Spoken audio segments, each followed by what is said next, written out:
Welcome, everybody, to another episode of MC Fireside Chats. I don't know if you guys saw at the end of that intro there was a scene where it got real quiet and the campfire was there, right? And you saw like the lake underneath the dock. That's where Greg's laptop fell into, and that's why he has to reboot it every time before he joins the show. The question is, am I lagging? No. Oh, wait.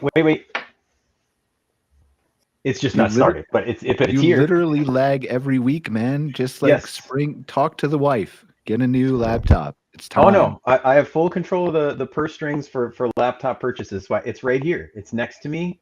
It's just it's not in use.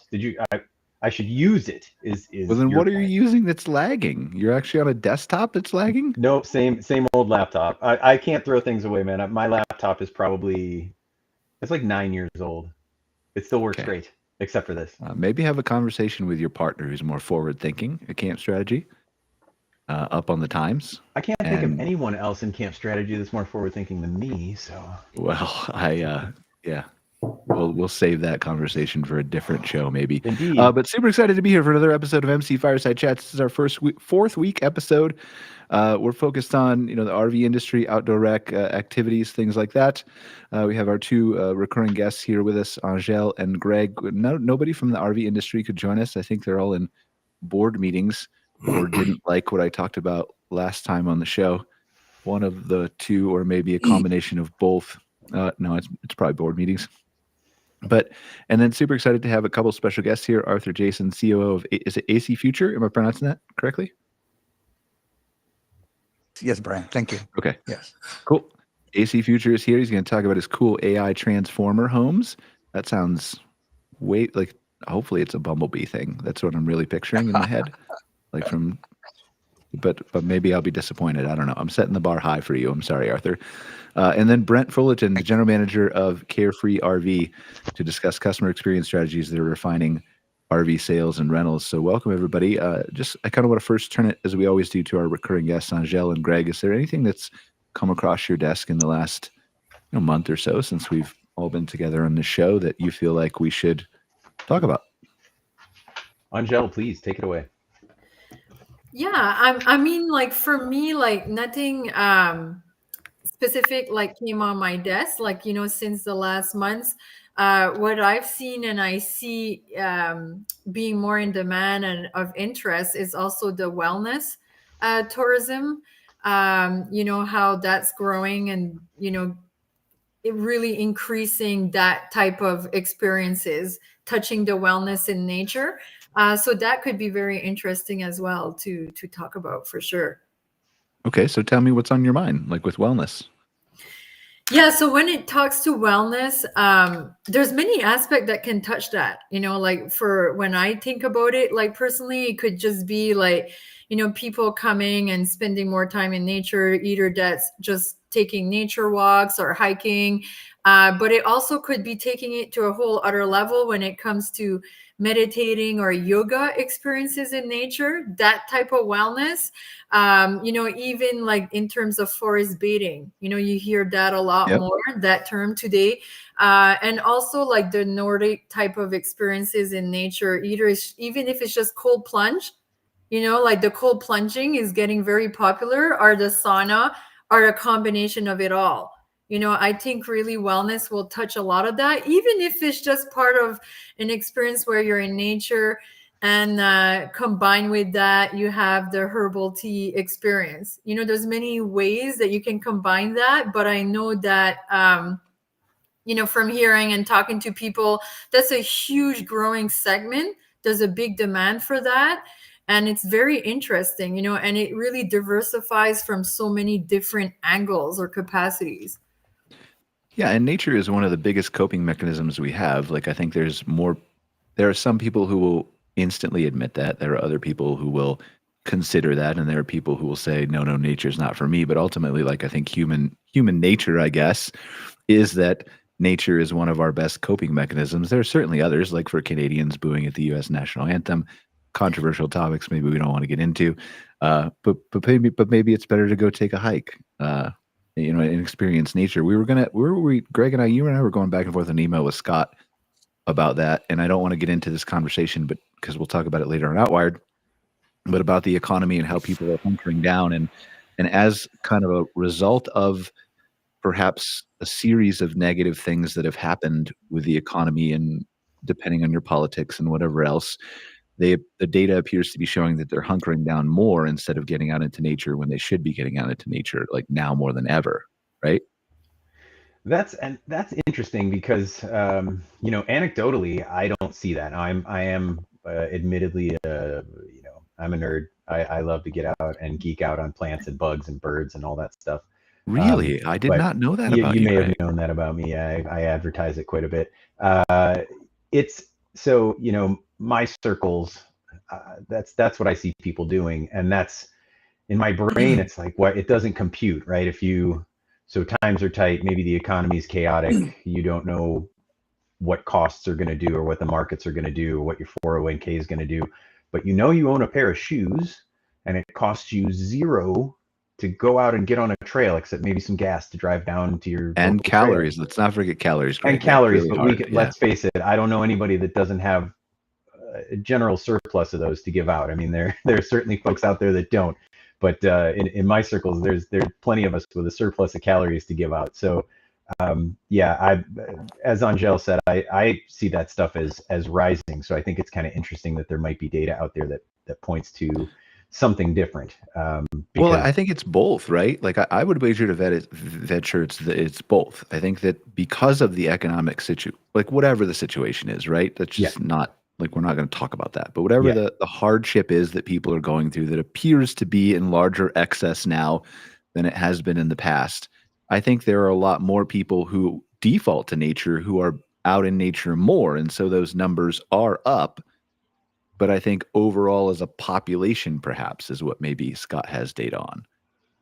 So, and that makes sense because a lot of people won't lean into it. They're afraid of the spider or the snake or the bear or the skunk or whatever it might be. But when they do give it a chance, I don't know anyone that doesn't find it rewarding. I really don't. Even, I tweaked my park to lean towards conservation and as you know, and had a lot of my activities that way. And I found it interesting because the people that would jump on their picnic table and scream when they saw a dime-sized spider were the ones that were right next to me when we were in the field, looking at them in my hand.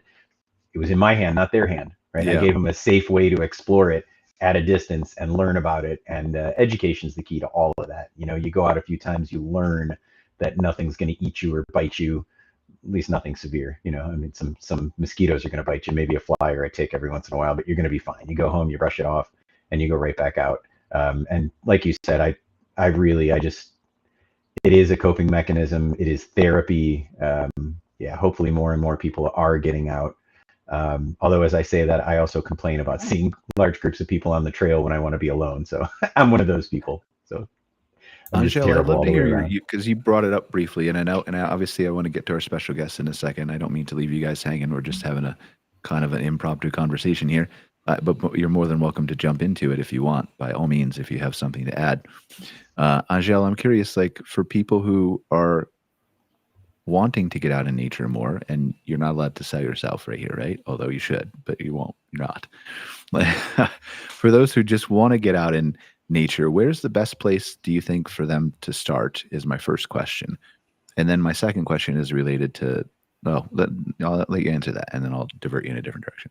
Sure. Yeah, no, that sounds good. And before I answer that, Greg, I just want to mention that when you're talking about bugs and you love to play with bugs, it makes me laugh because we actually have some guests that come to where we are and you're in nature, right? And we have some calls and people will say, oh, there's a bug here, and it's like, yeah, you can expect some bugs as you're in nature, but it's hilarious. It made me think about that when you said that, but yeah, like, I mean, for me, Brian, like when it talks about like, what's the best place to start?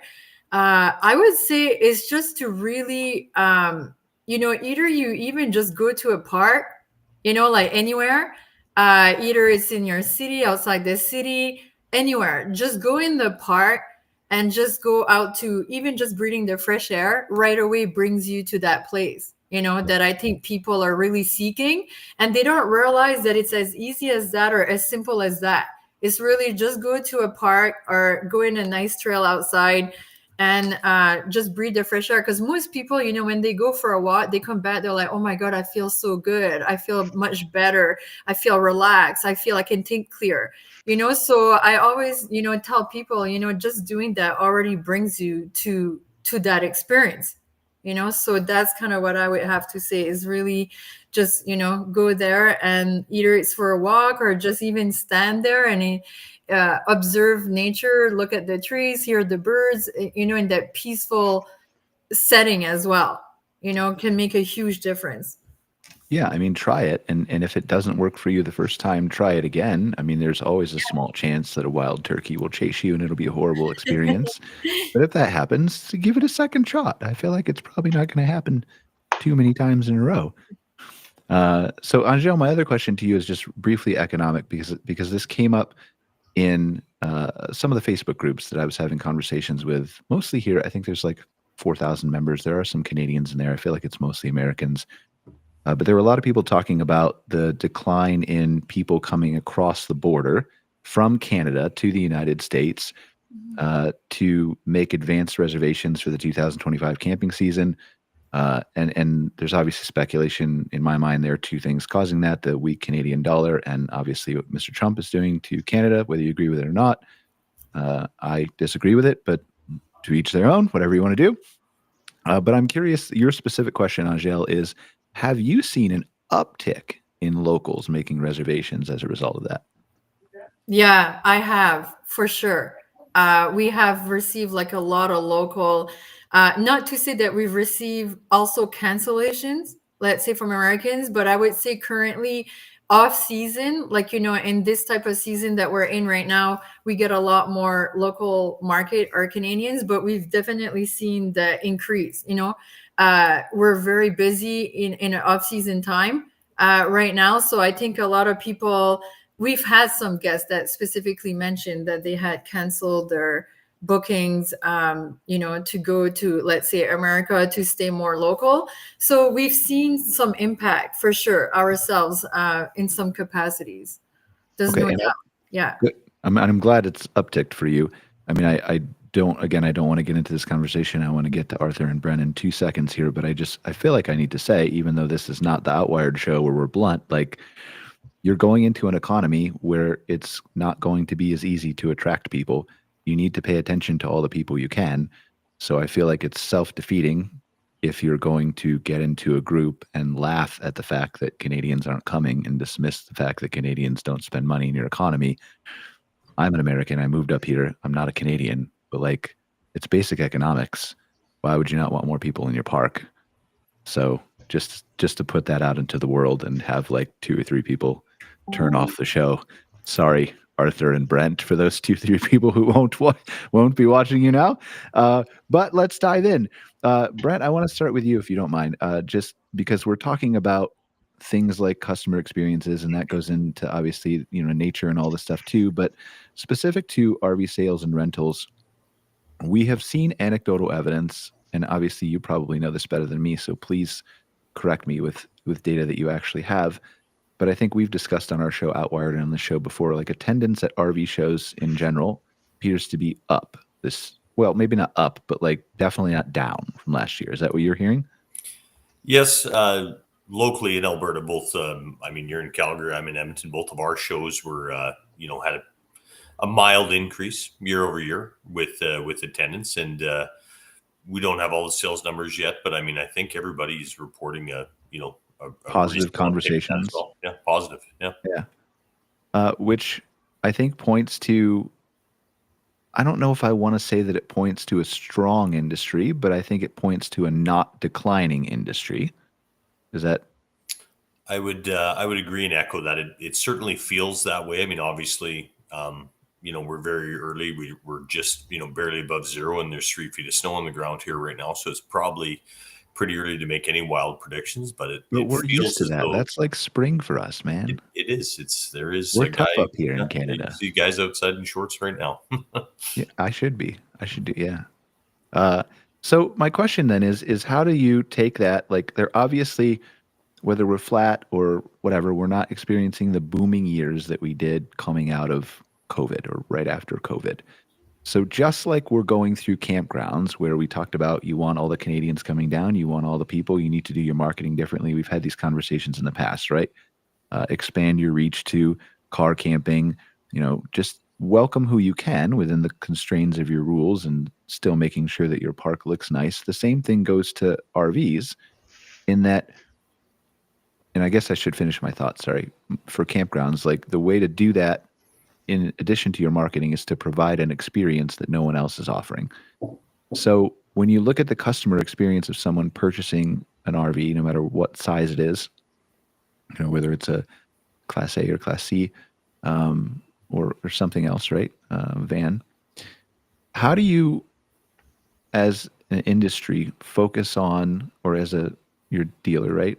Sorry, the RV industry is not my 100% strong suit like Campground is, but you are CarefreeRV is a dealership, right? Yeah. Correct. Yeah. And so how do you focus on kind of maximizing that customer experience at your dealership to, I guess maybe I want to say convert higher?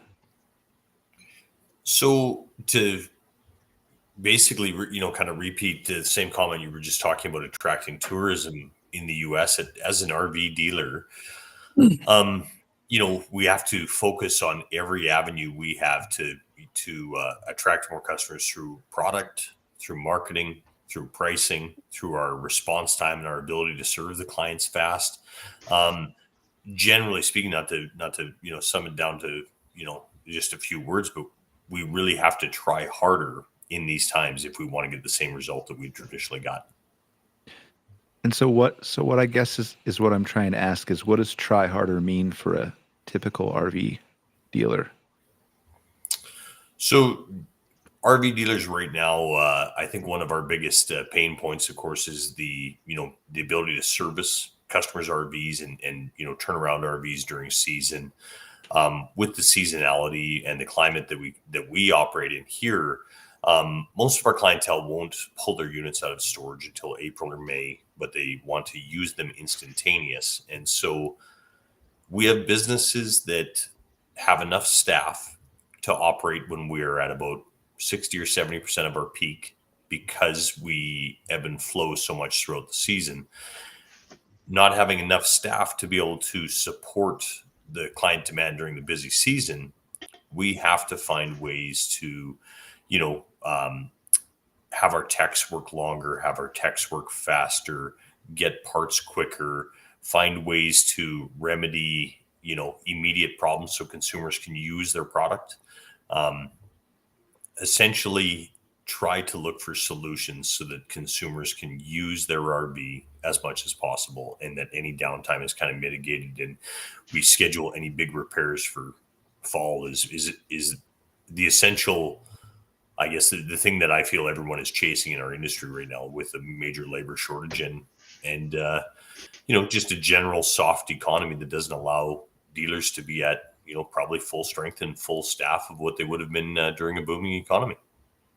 Is it fair to say that, and there are many things you can control as a business owner, a person who runs a dealership or any business, but is it fair to say that two of the major things that you can control from a customer experience standpoint are not the rigs themselves, because obviously you don't make them and you don't decide the unique obviously you decide what inventory to carry, right? But you can't really control the customer experience of those rigs themselves. So is it fair to say that the two things you can primarily control are the customer experience at your dealership from a potential purchaser perspective, and the customer experience at the service department? Correct. That's yep. Okay. So and maybe you've never thought about this, maybe you have, I'm sure you've thought about it, but how do you improve as a dealership the customer service experience at your dealership to help you stand apart from other dealerships? From just broad advice, not what you can share that, right? No, but I'm not asking for your secrets. Generally speaking, the RV industry, probably in general, or certainly my view of it, and I'm only 5 years into the industry, but my view is that the RV industry has traditionally been very laid back and not ultra professional, and one of the things that we've really focused on was ensuring that we try to duplicate the same experience every time for the consumers. We try to ensure that all the staff are trained. We try to ensure that our response times and anything we can do to speed up an interaction with a customer, whether it's get back to them quicker online, or if it's a online inquiry, try to respond in under 2 minutes. If the customer's in the showroom, that a customer's never, they're never waiting, whether that's to take a tour of a unit, whether it's waiting to speak to someone at the service counter, whatever that would be, but trying to remove kind of the friction. The friction, but more so just the laid back nature that the RV industry has traditionally had. I guess I'm just coming from an outsider, of somebody who's not in the RV industry every day like you are. What do you mean when you say laid back? What is the problem that you see that needed to be solved? A tremendous amount of RV dealers, this may be a perspective strictly from a extreme northern climate in Canada, where we probably don't have the volume that a lot of the American dealers would have. You don't have to sugarcoat things for the Americans anymore. We're not friends like we used to be, apparently. No. Fair enough. But it wouldn't be uncommon. I love you, Arthur.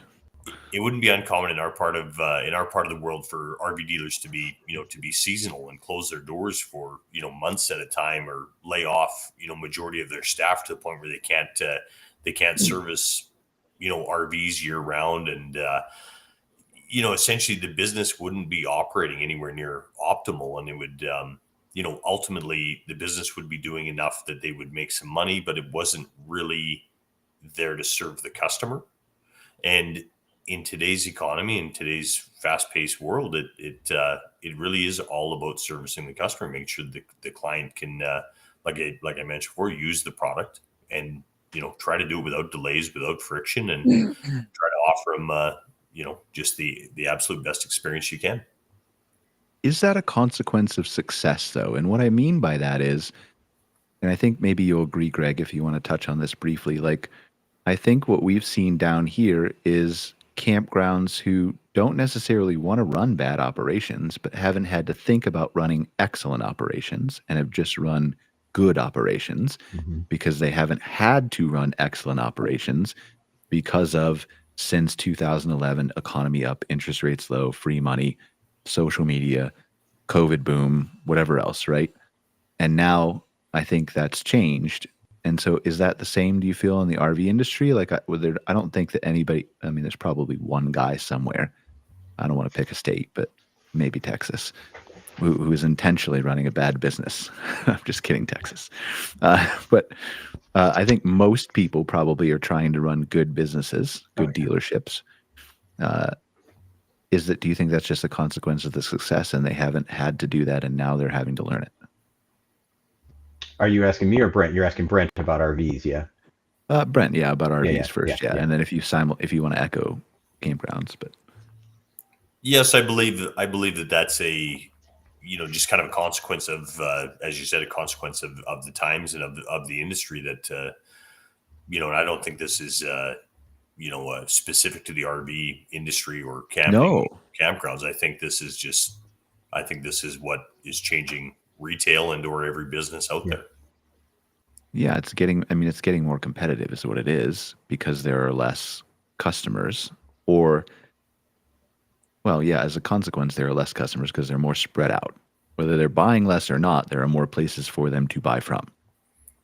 Correct. And availability of online options, from your cell phone while you're camping, right? I mean, someone can literally be camping, looking at replacing their camper or the fridge in their camper, and they could be shopping me or Amazon for the parts from anywhere.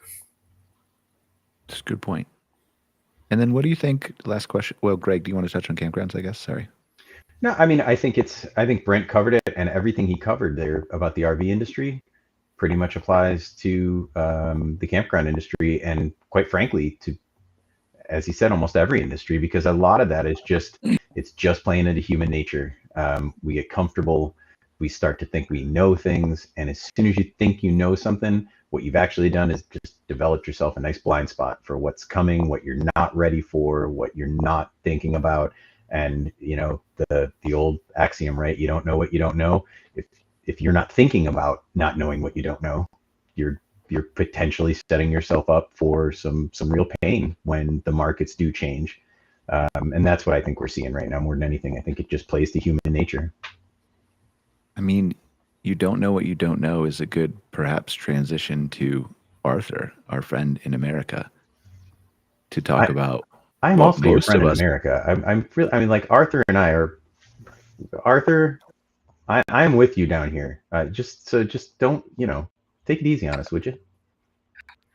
I mean, I don't know. You guys started Love it with you us. That's all I'm going to say. We're not going to talk about it here. Arthur. I'm kidding. I have no problem with America. Most Canadians don't have problems with Americans. Arthur, tell us about what we don't know, because I think there's some very interesting things that we don't know about what could change with accommodation specifically, and some really cool homes you're building. Yes? Oh, Arthur froze at the best time he could freeze. You froze a little bit, Arthur, so we'll back off you. And he's coming. He's coming. Oh, there he's coming. He's back a little bit. Nope. All right, he's gone. He'll be back. We have confidence in Arthur. He'll be back. So, I think Brent, I can't remember the other question I was going to ask you. What we were leading into? Oh, service, I think, is what I was going to ask you. Yeah. So how does that also apply then to service? How do you take someone's service experience? Is it the same thing? Is it just the touch points? Is it the making sure they don't wait too long in the lobby or whatever you call it at a dealership? Is it, I don't know, providing what is the magazine that we used to have in the doctor's office when we were kids? Highlights. Yeah. Is it providing a highlights magazine for them to read, or is there a deeper strategy? Brent, go ahead, and then we'll try to go back to Arthur. Sorry, Arthur, we just lost you for a second. I think on top of just professionalism and promptness in the store. I mean, it ultimately comes down to people's biggest concern now is their time, their downtime in recreational stuff. I mean, you do encounter people that are very money conscious at this in this type of economy, but more than anything else, it's really about their time and their downtime of their RV. And we probably spend a lot of time solving problems for consumers that will be a quicker solution than what would have been the traditional path to go through to get part from a manufacturer or something to that effect. Even to the point of ordering parts from Amazon on a retail side, because the timeline from a manufacturer might be so extreme. Most consumers would probably be shocked to find out that in today's day and age, from a manufacturer, sometimes a dealer might contact the manufacturer every week for a month to get an update on a warranty claim. And obviously, if it's December, the customer's not too worried about it. But when it's May, that's a pretty sacred time for the customer and their camper. And it's our job to find these solutions to reduce that downtime more than anything else. That's the most important thing for them. And we've talked about this on the show before. There's obviously the easiest way, other than you have very little control over the manufacturers and their response time, but the easiest way to improve that service is to hire really good techs, right? But I understand that is there a shortage of techs up here like there has been in the U.S.? Service repair techs? I don't even know if I can answer that would be the solution to it because of how short we are on techs. I've yet to find the solution. I had robots is the solution, but we're not going to talk about that in the show. No doubt. Well, I had a member of the RVDA of Canada board actually tell me that there's a smaller amount of licensed journeyman technician in Canada right now than there is dealerships. So there's not even enough licensed technicians to have one per store. So we feel blessed to have a few, but that must mean that there's many stores out there without any. Is that because you're super competitive? You have a CIA type program where you infiltrate other dealerships and use subterfuge to convince them to come work for you? It's far from that high tech. Just because you're a good employer. It one must or be. the other, I'm figuring. Yeah. I mean, I would have gone with subterfuge and the good employer, but if you just want to take credit for one, that's fine. There you Okay, go. let's go. Sorry. Let's go back to Arthur. Arthur, are you with us? Thank you, guys. Sorry about that. I am. Can you hear me? No, that's okay. Yes, we can. So tell Okay. us what we don't know. Listen, what we didn't know actually was that there was a housing crisis in Canada, for example. There were multiple people who were challenged by ethics, right? That there were needs that were being met in terms of providing increasingly comfortable living spaces. And in general, we may not know that we keep on developing technology we have used and continue to use and integrate for many other applications. And when it comes to our homes, we continue to did, hundreds of years ago. So, not a house. We make a big distinction between a house and a home, right? But providing home spaces that meet the high quality, high living space that people can afford, and it can be in New York City, it can be in Silicon Valley. We are coming to you from Silicon Valley right now. We're showing to investors and it is a home that actually transformed feet to 400 square feet with amazing look. And that's the first piece in providing solutions. We also have a ADU, a static trailer that we offer for very reasonable prices. I mean, 98,000, 138,000, and the full electric, what we call regenerative unit, the drivable unit, solar power, water harvesting, fully off the grid capable, for 298,000. Selling like crazy. We now have a good problem where we need to start producing and delivering those units. And so I was chatting with Brent earlier that maybe we need to talk and help us in Canada. Something Canada, we love Canada, and it has affordability index to business plan, saying that exists in Canada for San Jose, Santa Barbara. Arthur, you're still Diego. kind of breaking up a little bit. I don't know if you And, guys can make him out or if it's just me.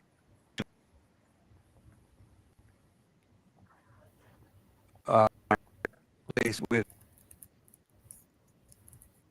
bad American. Can you hear me? Oh, it's not. We joke around.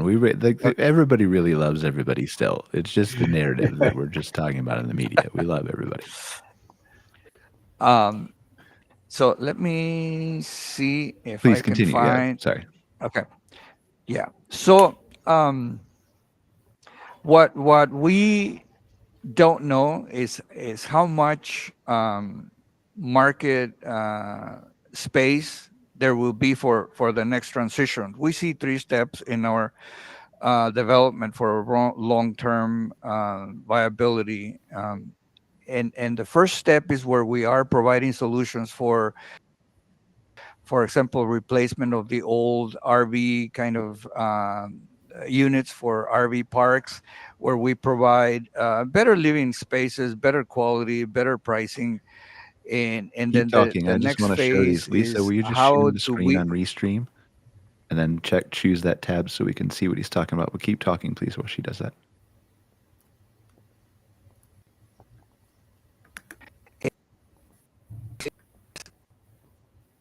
There we go.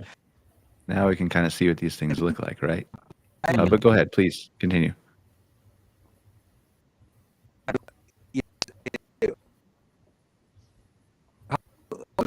You're breaking up again, Arthur. I'm sorry. We're trying over here.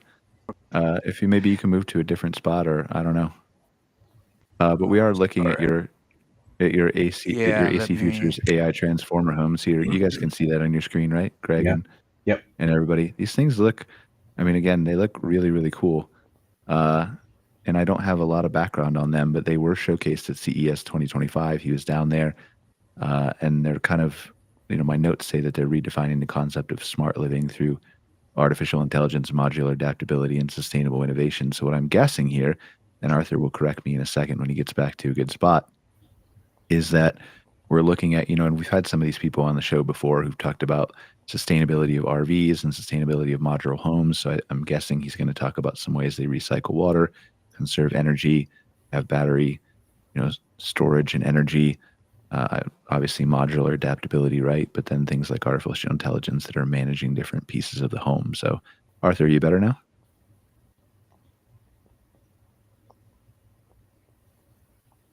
Now I can't hear you at all.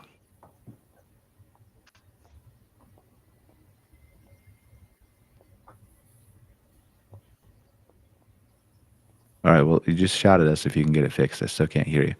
But these are just really innovating to me. Like if I look at all the different people, like if you look, Greg, at all the different people who came up from the RV industry alone throughout, I think as a consequence of COVID, we've had so many people on the show from these smaller RV manufacturers who are creating, the vans and the custom designs and the places that aren't in Elkhart where the traditional RVs are being built. And the innovation that came out of COVID, I think, is one of the things that we've seen that's been, very few good things came as a result of COVID, but I think that was one of them, right? And so I think this is, still can't hear you, Arthur, but this is something, just maybe refresh and try to come back in. Might just be muted.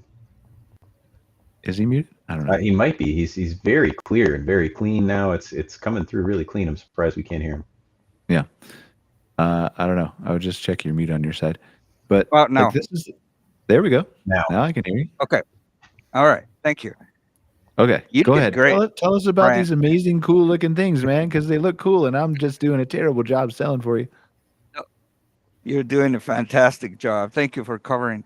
What you can see on the right side is what we call the ADU, and that's the base solution for people that have a problem with affordability of housing.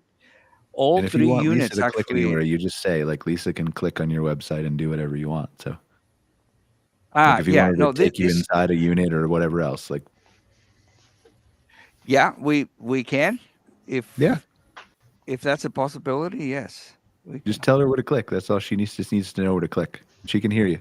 That's the first one. Yes, let's go to the first one. Yeah, that's the static unit. No wheels, and it is a solution for people who have space, like in California, Silicon Valley, and so on.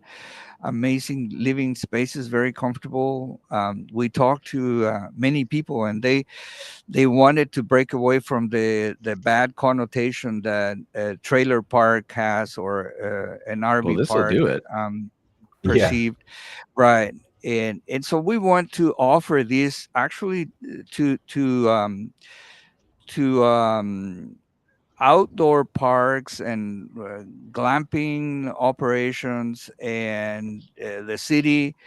So this one is the base price unit at 98,000. Again, 400 square feet, electric, totally off the grid indefinitely. All the appliances are apartment type appliances. How is it off the grid? I'm curious. I just like for indefinitely. How is it off the grid? It has a battery that manages the baseline operation of the interior of the home, and the energy is generated by way of solar panels that generate 25 to 30 kilowatt hours of energy. and it has a water harvesting system that harvests water from air. Depending on humidity, 10 to 15 gallons per day. It recycles water, separates solids, and Wow. it recycles the water for additional uses around the unit. You can charge other, for example, you can charge a Tesla car from that, or electric motorcycles, electric bikes, and all integrated through a very simple to use LLM that learns really fast your habits, and light, noise. You want your coffee to be started at 6 a.m. or 7 a.m. We'll do that for you. So we're trying to make it as easy and as comfortable as possible and as affordable as possible. Again, our pricing has been even been criticized when we were in Las Vegas. People were saying, you're not being smart enough. You guys should, increase the price of your units by up to 100,000, and you could still sell them. But our numbers are very good, and we think that the original mission of providing, home solutions and affordable buying, it in the long term is going to be a good thing. The long game for us is to learn how to make amazing living spaces and actually go after the the home market, because we want to transform the view of a home. To me, a home that doesn't move and stays static in the face of fires and floods and hurricanes, it's not a very smart idea. Unless you live We in want to Canada and you provide have no problems with any of those three things. Well, we do have fires, but not this right, far exactly, east of yeah. Canada. and and and and we realize that our solutions are not for everybody, right? For We're sure. trying to do what we can with springs, um but from everything that we stand for, what we want to do is see how we can best provide a solution for as many buyers as possible. We've had buyers that came and bought 100. In fact, the largest buyer that came in bought 101 units, right, in one block. And we've been in conversations with people talking about Airbnb, where they say that their growth plan is now a challenge because they can't find homes anymore. So the idea of developing this repurposed or new glamping high end areas where people don't feel like they're living in a less than kind of living space. It's all with good intentions. I mean, we realize that we all do what we can when we can and where we can, but we just want to provide options, right, for as many people as we can. I don't want to tell you how to run your Our business, vision Brent, is, but this might impact the customer experience at yeah. a dealership. It looks very impressive.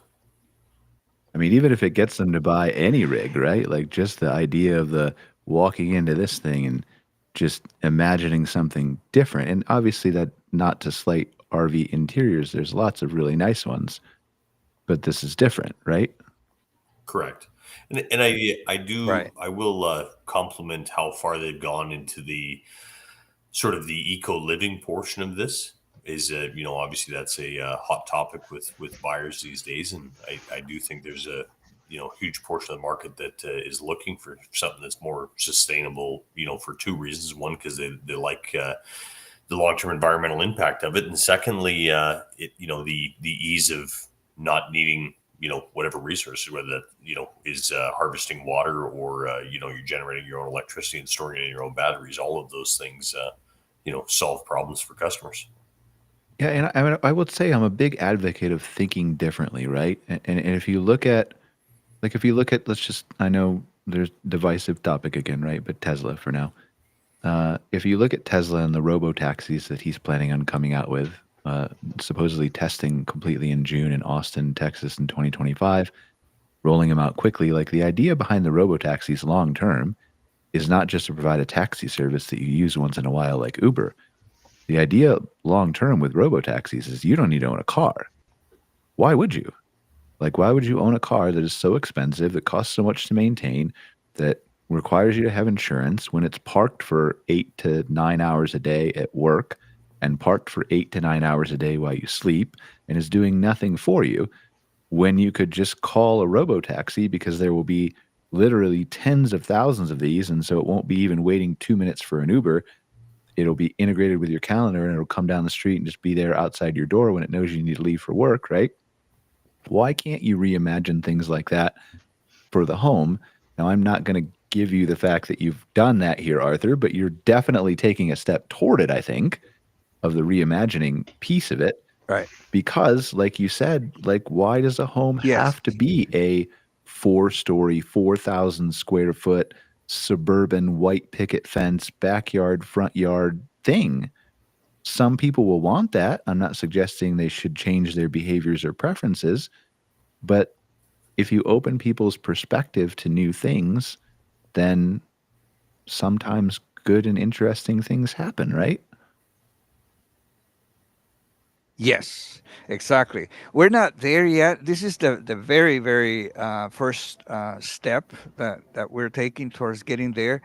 But we are looking at that sharing element that you're talking about. I was very, very fortunate to be part of Tesla, SpaceX, Boeing, NASA, and yeah, you start with something. I mean, Tesla started with a very different mission, and then when someone said, well, if you're going after a self-driving vehicle, then you will need satellite signals, and now you belong to me because you don't have satellites. And then someone says, well, I'll just make my own satellites. And then they said, well, now the rocket guys own you because you don't have rockets to launch your satellites. And then he says, well, I will just make my own rocket. And now the game is media, right?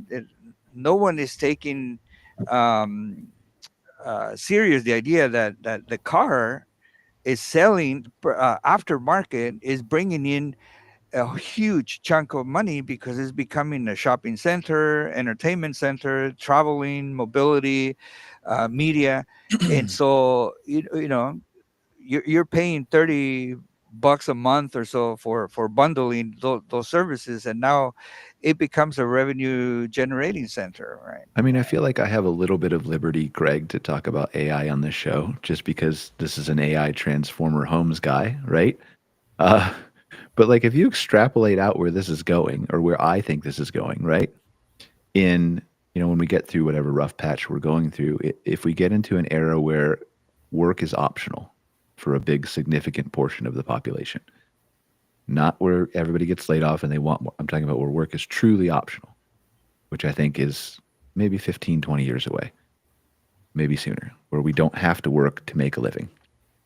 Then that changes the game. Like, that completely reinvents not only robo-taxis, but like, what do you do with your time? Now you don't have to be in a specific home, in a specific location, to be near a commute for work, to go to the same office Monday to Friday. That gives you a whole new level of freedom. And so maybe that leads to RVing. Maybe that leads to these modular homes. Maybe it leads to, I don't know, more glamping and traveling, obviously. Like, so it's just really interesting to kind of think briefly about where this rapidly changing world could take us and some of the things we're going to need to invent and consider that are going to serve us in that world. capex utility. I mean, as we think into the way the factory works right now, a lot of the equipment and a lot of the processes and systems are not being used efficiently, right? I think if any company is using assets, particularly capex, if they're using capex at 60-70%, they are doing really, really well. I think it's more like 30%, simply because if you divide the day and night from that standpoint, you're 50%, right? And then assuming that you have an 80% efficiency of 50%, that's 30 something percent. So very inefficient use of space, factory processes, chemical systems, even robotic applications. I mean, it's, for us, the idea of a dark factory in the future is very, very real, and the idea of a house that moves with you, or that you can have a sort of ownership of home, like an airplane kind of thing, so that if you're in Canada, you're in the US, in Texas, California, you have an ownership, and you're going to be assured that you get a home when you get there, without being concerned with all the moving and just like renting a car before. I remember when I was younger, it seemed impossible that somebody would let you drive their car rented, right? It's because they wouldn't take care of it, they would destroy it. And there were no processes to control that. And now we don't even think about going and taking over the car that belongs to somebody else. In the same way, I believe that homes, we need to start thinking that way, to fit the needs of the younger generations that move a little more, want less responsibility with fixing and maintaining the home, and simply I think they're smarter about enjoying life and just staying with what their primary likes are, and not trying to fix problems that don't belong to them. Well, and it's not everybody, right? Like, and that's okay. We're not trying Hello? to pitch this to everybody. We're Yeah, saying that there right. is, just like there's car campers, just like there are people who continue to want to RV, just like there are people who stay in luxury hotels versus cheap hotels. There are people who want to buy these modular homes. Right. There may not be a market that's huge for it yet, but there will be. Whether it's from Arthur's company or someone else's company, because behaviors change and things, people adapt to that. And I think, it leads to the beginning of the discussion of our show, where we're talking about getting out into nature more. Like, obviously, if you live in a city and you go to the park and there's crazy turkeys chasing you, like, you're stuck in your city. Then you just can't enjoy nature. The only solution is to buy a modular home that moves, that I see. Right. You Yeah. just have to take it and go to a new city and find a new park. Is this right, Greg? Like, how prevalent are these wild turkeys, Greg? We need to understand this. Extremely. Yeah, they're all over the place. There's a great Is there story. cities that you should stay away from? Oh no, none. They are very closely related to Velociraptor. If there was anybody out there that was traumatized by Jurassic Park, they are definitely closely related to Velociraptor. But no, you don't have to stay away from them. They're great and delicious. Is it weird that, So, like, I would actually, if I knew I was safe, and obviously that's a big if, I would actually love to figure out if I could outthink a Velociraptor. absolutely I would not. You find that can't as even a outthink a challenge. turkey. And no offense to you, but turkeys are incredibly smart. They will outthink you and then flog the bejesus out of you. They're I don't very want to be tough. flogged, but I want to try. Like, I'll take my ass kicking if I need to take it. I will Like, run the video happily if you want to. all right. If you want to square up, we'll play the Rocky theme. We'll have somebody dressed up like Mickey in the corner. Get him, Rock, and then you can get in there, and the turkey just. All right, we'll do that live on Outwired sometime. I would. think Oh that's my better. god! That's a We're better fit. biggest audience I'll ever. fly out there to be with you guys. I'll fly out there to be with you. Angele, what do you think of this from a glamping operator standpoint? Is this something that, because obviously we're looking at this from a modular home perspective, he did touch on glamping, but is this something that could be feasible for a glamping operator to put in their property? Yeah, I mean, it depends. I wouldn't say that it's not feasible. It would depend on the type of glamping resort or location. Sure. Some people are very more into the yurts or the safari tents, and some are into the geodesic domes. This is really taking it up a notch. I almost see it as like glamping on the road, which is pretty cool. so you can pick your most beautiful location that you love or in the world and bring your own glamping site right there instead of. Or you could pre-program them to only go between your franchises. And it would Correct. just Correct. I self-drive agree it, with like that no one. control. It just taking you to the next creekside. Yeah. Yeah. Well, I go love ahead. it. It looks beautiful. My goodness. I love it.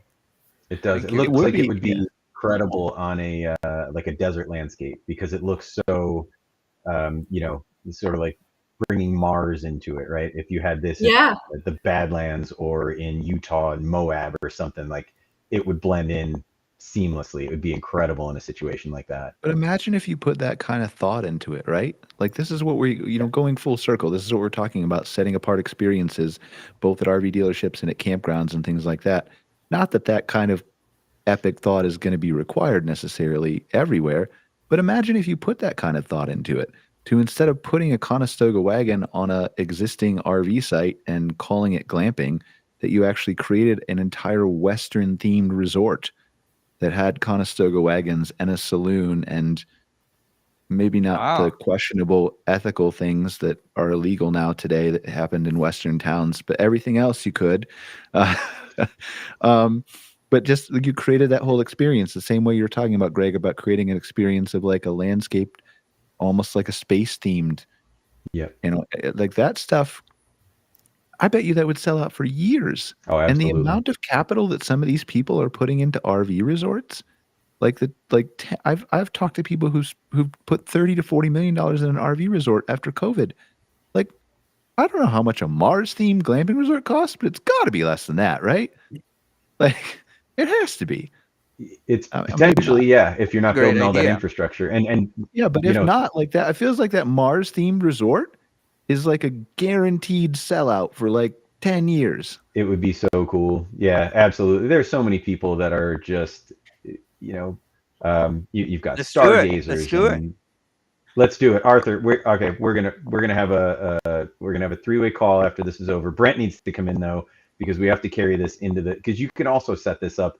You could set it up in the North Woods easy and still make it make sense. They're really, Brent, what do you think about these things? Is like Brian asked Brian, I'm taking over. If Brian asked about them at your dealership, you know, and then he brings up this idea that they could self-drive you to the next resort, you know, looking ahead at the things that these type of units will be able to do. Your customer could come to you and maybe they don't even buy it, but they rent it from you and they get an entire experience that plots them out Exactly. from one park to the next park to the next park and then brings them back to you at the end. Now, granted, you're And then you left make with money from servicing that thing at the end. sponsorships. Yes. Like That's it. then like the Sun Outdoors, which leans toward more the big people, I understand, which is unfortunate. But like the Sun Outdoors of the KOAs could sponsor you to have you program one of your units to only like market to them and take them to their unit or franchise locations. KOA to KOA to KOA, Sun Outdoors, Sun Outdoors, Sun Outdoors. Yep. There's another revenue stream for you, Brent. First dealership in the North America. To be honest, I mean, there's obviously lots of options with that, and you know, whether you're talking about using it for camping or for housing, and you know, a couple of things in Canada. I mean, the ability to be self-sustained off grid. We have the lowest population density of, you know, I mean, I'm, you know, not, I don't know the facts, but it's certainly better than it is in the United States and probably better than it is in most places of the world. And Yeah, you get for into, sure. you get into northern Alberta, and I mean, you know, you can almost find a place to camp anywhere, but trying to find a full hookup would be, you know, that would be a real challenge. Yeah, Churchill, Manitoba is on my list. I need to go see the beluga whales and the polar bears, but bring a gun for the polar bears just in case. Not that I want to kill a polar bear, but it's dangerous up here. Okay, guys, Canada's like very dangerous. It's not for Lots of turkeys, very dangerous. Yeah. Not for the faint of heart, guys. But the you know, the other side of this is you know, as we, you know, I talk about us having this, you know, vast landscape where there's no you know, hookups, and we don't have the campground infrastructure that the United States has. The other side of that is where the where the population does, you know, congregate in all of our metro centers. There's a big push to condense those further and further. Yeah. And it's becoming necessary that homeowners and consumers, the empty nester doesn't have a 1,500 square foot bungalow to themselves anymore. The kids are 30. They still live there. They might be married and have their kids there. The empty nesters actually own an RV and they leave on the weekend. Or, maybe they own an AI unit that's already headed wherever it is, or this is or you can just program your own AI like little pod from Arthur to take your annoying kids wherever you want them to go, and they can't change the destination because they're 30 and they need to get out of your house. You take them to Churchill, feed them to the polar bears. It comes back empty. I know that went a little dark. I'm sorry, but I was that was a little some people would go that route. Not family PC fireside chats. When I was 15, my mother would have been like, how fast can I get them to the polar bears? How quickly can I get rid of this? So anyway, sorry. I mean, your mother had a great sense of sarcasm, or I feel sorry she was for just you. ahead of her time. Just ahead of her time. Okay, just ahead of her time. All right. Please, sorry, Brent, continue. No, I just I think that there's a to Arthur's point about the sort of evolving landscape of how people are going to live. I don't know how any of this goes, but I you can certainly see that it's going to change, and I think that there's there's a number of customers that we currently have that, as I mentioned, where the empty nester is out using their RV on the weekend because they already have a house full. We sell a tremendous amount of RVs to people where the RV is an extension of their living space and they're putting a destination style trailer on their acreage or property, and the kids or grandma or somebody's living in that unit. And then, the permanent RV resort for us is a huge, kind of a huge growing segment in our part of the world. And then, kind of the next evolution of that is these subscription based, RV campgrounds where the units move in and out of the camping stall, but not necessarily out of the property. And all of these things, would work well with this type of product. Yeah. It will be interesting to me, and I'll just go ahead, please. Yeah, go ahead. Oh, I was going to say that we just had a conversation with a company called Rent, saying exactly that, Brent. That there is an opportunity where older couple, children coming back from college, for example, and they want to provide a place with privacy, right, for them to live, and they have space in the back. Here in Menlo Park, they're saying this is amazing piece of property, and of that size, a house of that size would be about, I don't know, $4 million, right?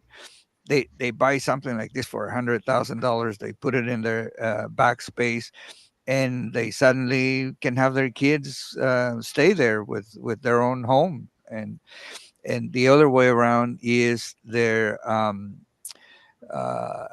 professional, their kids who are doing well, earning wise. They want their parents to come and visit, and they want to provide a proper, comfortable living space for the parents. And so these two applications, the ADU, just answers those two situations perfectly. Right? Yeah, it's going to be a fun world where we're headed. I mean, I think anyway. I think there's some bumpy patches to get there, but I think that the amount of change that we're about to go through, there's going to be some really cool things that I think a lot of people are actually really going to like out of it. And some of it is going to come from new inventions that we never would have considered before. We never would have thought. We never can. Like, I mean, they've predicted 40 billion humanoid robots by 2040. Like, fast. Believe it. Yep. So then here's the question is like, do those robots camp, and how do they get to their jobs? Maybe they need RVs. Psychologists. Why can't they? Right. Like, I can imagine the whole audience laughing at me like, there's no way they're not human, right? You wait and see how human they look and feel and act, and then you tell me they're not human. It's going to be a really interesting world, but I think there's going to be a huge market for that people also aren't thinking about, right? That they can sell transportation to, that they can sell, robots are going to need to get to and from places. They're going to need to go to and from places. They're going to need to whatever. And so it's going to be a fun world. Totally agree. All right. Any final thoughts? I know we're a couple minutes over. Angele? No, I think it's very interesting conversation. It'd be really interesting to see what happens with those robots, what you just said. But Well, here's yeah, something I know we're over, but here's something that'll blow your mind briefly about robot. I learned this week. Okay. I actually learned this yesterday. This is not what I'm going to talk about later, Greg. I told you we had an interesting new intro idea where we're going to talk about one thing we learned that was cool this week, but this is not what I'm going to talk about. But I've extrapolated this out. So they're anticipating the cost of a humanoid robot that can do everything in your house. Wash the dishes, clean the car, like everything in your house, like a personal household cleaner would, everything. In 2 to 3 years will be between $20,000 and $30,000. If you take that and extrapolate that out and lease that like you would a car, then assuming it's like as high as a 6% interest rate on your lease and all the other terms and conditions that go into your lease, like I had ChatGPT actually figure this out for me. It ends up being, I think the final number was 70 cents an hour to have in 3 years. You will be able to have a humanoid robot in less than 3 years for 70 cents an hour do everything around your house, including cook and clean. Like, this is not made up, but that's so there. Take that, Angele, and finish your thought. Wow, that's crazy. For 70 cents an hour, I definitely have my own robot cleaning and cooking and doing everything. Yeah, so no, it was very, for me, I think it was a very interesting episode. And, I learned so much. And also, Arthur, like your new designs of what you're doing is kind of fascinating, Yeah, so for me, I don't have, anything else to add, I think, above everything at this All right. Well, I didn't freak you out too much with the tech talk and AI stuff? No, not at all. All right. Brent, any final thoughts? No, that was fascinating product from Arthur, guys, and I appreciate the opportunity to come on. Yeah, thanks for being here. Where can they learn more about your dealership? CarefreeRV.ca. And Angele, I forgot to say, where can they learn more about Creekside? Yeah, for sure. You can learn more about us at creeksidernr.com or on social media as well, Facebook and Instagram. Awesome. And Arthur, where can they learn more about AC Future? acfuture.com. You'll find us. Thank you very much, Brian. Thank you, Brent, Angele, Greg. Great conversation. Anything we can do to help, please let us know. I really mean it. We want to go to Canada, and we're talking to some people already, and I hope that happens fast. But if you're ever in California, you have a home here, come out and visit us. We'll be glad to receive you with open arms. Like I think Greg's still on the fence a little bit, and I'm going to let him speak for himself in a second, but I'm going to speak beforehand. I think what we need for Greg is, you say you're modular. We need like a transportable. So if Greg's not going to own a home and he's going to just go between homes, all of which might be yours, then we're going to need to have a modular kit that you can carry with him, like a suitcase that like he'll just pop open, a drone will come out, and it will install like a modular piece on whatever home he's visiting that will allow him to like trigger instant alerts for birds and make sure he doesn't miss anything, so he can pop out of the door and the AI will tell him like, go outside right now. Greg? I mean, all we got to build is We got to do is integrate the. Trying to think of the brand now. There's an outdoor speaker that you can plug in your garden that records every type of sound you can imagine and uses machine learning to essentially share it with you and with platforms like iNaturalist and the Cornell Lab of Ornithology. And they put these things out. People buy them, put them in their gardens or on their rooftops. I think it's a Modus. I can't think of the name of it. Do you have one? And no, I don't. I desperately would like to get one. Okay, I got my Christmas gift idea now. I'm not saying you deserve one, but right now I need to carry my backside outside and listen. That's what I need to do. I can't give that up, but it's still a pretty cool way to know what's going on. So yeah, I'll find out what that is. Arthur, I'll call you. We'll integrate them in with the your units. And away you go. You can wake up to birdsong being transmitted right inside from outside. That'd be a pretty sweet way to wake up. All right. And Greg, where can they find out about Camp Strategy? There is a lot of work. Oh, Sorry, yes. Arthur. Go ahead. Arthur, you That's can okay. finish, and then Greg. Yeah, go ahead, Arthur. No, I just wanted to say, Greg, that when I was younger, I had a huge passion for microsectioning seeds, right? And my big question was, how do a sesame seed knows which way to grow, right? They're in the dark. They could go down to the sides or up, but somehow 100% of them come up, right? And I used to look deep into how can this little tiny seed be the source of so much beauty, and as you can tell, I'm still a geek because I love studying about the roots and actually following up on the roots of trees and plants, that when they get sick, how they communicate with Yeah. each other and tell each other that they are getting sick. Crazy, right? But someday we'll have a conversation Absolutely. about And now you've taken that into so your units grow very similarly to the way that sesame seed does. So you've taken that. That's beautiful, actually. A little bit of biomimicry, maybe, that you didn't even realize you had built into your units. That's pretty that. sweet. Wow, you're That's right. pretty Yes. sweet, Arthur. Yeah. Yeah. All right, Greg. Not Yes. not all of these people have Okay. like 30 minutes to kill before they have to go to another show. Tell me about So it. they have to do important things. So wrap up. Where can they find out about Camp Strategy?